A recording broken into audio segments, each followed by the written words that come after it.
Assalamualaikum warahmatullahi wabarakatuh.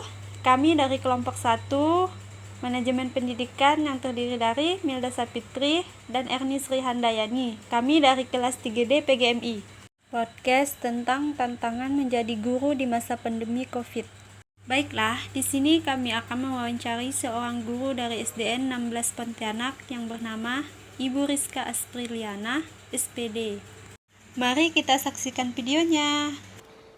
Assalamualaikum warahmatullahi wabarakatuh. Waalaikumsalam warahmatullahi wabarakatuh. Baiklah, pada podcast ini kami kedatangan Ibu Rizka Astriliana, SPD dari SDN 16 Pontianak. Baiklah Bu, di sini kami sedang mengerjakan tugas UAS untuk mewawancarai Ibu tentang apa saja sih tantangan menjadi seorang guru di situasi pandemi seperti ini, dan khususnya dengan sistem pengajaran secara online. Tantangan di pembelajaran secara online atau daring di sini, saya sebagai guru itu pastinya keikutsertaan orang tua yang pertama. Di sini kan kita sebagai guru juga kalau keikutsertaan orang tua, keaktifan orang tua yang kurang itu juga menjadi tantangan bagi kami. Jadi tantangan yang paling besar sekali bagi kami itu adalah keaktifan dari orang tua tersebut. Selain itu ketersediaan gawai juga dari peserta didik menjadi sebuah tantangan bagi kami, karena ada beberapa peserta didik yang tidak memiliki gawai. Itu tentunya juga pasti akan mempengaruhi proses pembelajaran secara daring atau online. Tantangan lainnya lagi ekonomi. Nah, selain ada orang tua yang sudah memiliki gawai tapi tidak memiliki kuota ataupun internet yang memadai. Jadi kami sebagai guru juga kesulitan untuk menggunakan aplikasi Zoom, Gmeet, seperti itu. Jadi bahkan hanya pembelajaran yang bisa dilakukan juga hanya berbasis yang menggunakan kuota internetnya yang sedikit. Selain itu saya rasa sih seperti itu saja yang lebih tantangan besar bagi guru selama pembelajaran selama pandemi ini. Jadi Ibu, selama kan ada murid yang tidak memiliki, yang Ibu maksud apa? Tidak memiliki gawai atau kuota, terbatasnya iya. kuota. Jadi Ibu sebagai guru bagaimana menyikapi murid yang mengalami kesulitan seperti itu? Nah, dari saya pribadi itu saya biasa mengadakan proses pembelajaran anak datang ke sekolah. Jadi anak yang tidak memiliki gawai, tidak memiliki kuota internet, saya suruh datang ke sekolah. Jadi saya buka kelas, karena kan hanya juga tidak terlalu banyak kan, hanya beberapa yang tidak memiliki gawai, tidak memiliki kuota internet, saya suruh datang ke sekolah, saya mengadakan pembelajaran di sekolah. Selain itu biasa saya mengadakan guru kunjung juga untuk siswa yang kurang aktif.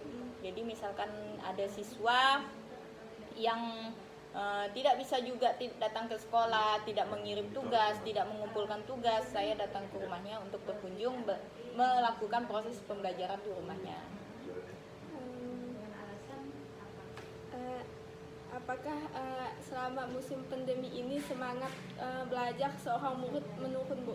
Iya, pasti. Karena kan kita tahu di selama pandemi ini kan mungkin anak kan udah jenuh. Kita kurang lebih dari 2 tahun melaksanakan proses pembelajaran ini secara daring atau online. Anak-anak hanya mengirim tugas, kemudian guru ngoreksi di HP, ngoreksinya di HP, kemudian dikirim balik. Anak-anak pastinya kan ruang lingkup anak belajar itu kan hanya di rumah saja. Beda dengan di sekolah. Kalau di sekolah kan dia bertemu teman-temannya, dia proses pembelajaran di sekolah juga kan ada bisa nyanyi-nyanyi bersama teman, bisa membacakan puisi, bisa apa, tentunya menimbulkan kejenuhan bagi siswa. Nah, itu pastinya yang memicu semangat turunnya semangat motivasi anak untuk belajar. Baiklah, pertanyaan selanjutnya diberikan kepada Milda.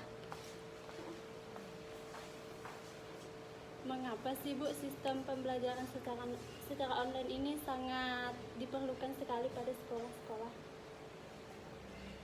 Ya pasti, karena kan ini kan di masa pandemi kan, jadi perlu, kalau tidak secara online, secara bagaimana lagi seorang guru mau melakukan proses pembelajaran, karena kan kita mau pembelajaran tatap muka tuh kan tidak dibolehkan oleh pemerintah. Nah jadi hanya yang dibolehkan oleh pemerintah itu pembelajaran daring atau secara online. Nah alhamdulillah baru semester kemarin tuh pembelajarannya boleh tatap muka tapi terbatas. Datang ke sekolah itu hanya sekitar setengah dari siswanya. Jadi per sesi, dibuat per sesi. Anak datang ke sekolah itu datang per sesi, kemudian jam pelajarannya juga tidak full. Tapi yang pastinya anak itu sudah mulai tatap muka.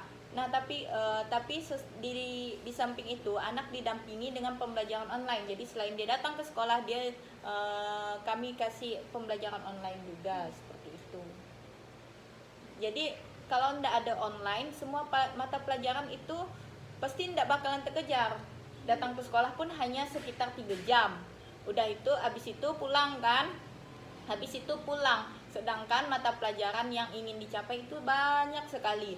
Kurikulum yang itu, walaupun kurikulum sudah dipersempit dengan kurikulum pandemi, sudah ada, sudah disingkat-singkat KD-nya, tapi kami selaku guru itu masih kurang. Jadi pembelajaran daring itu masih sangat diperlukan walaupun sudah ada tatap mukanya. Baik Bu, satu pertanyaan lagi.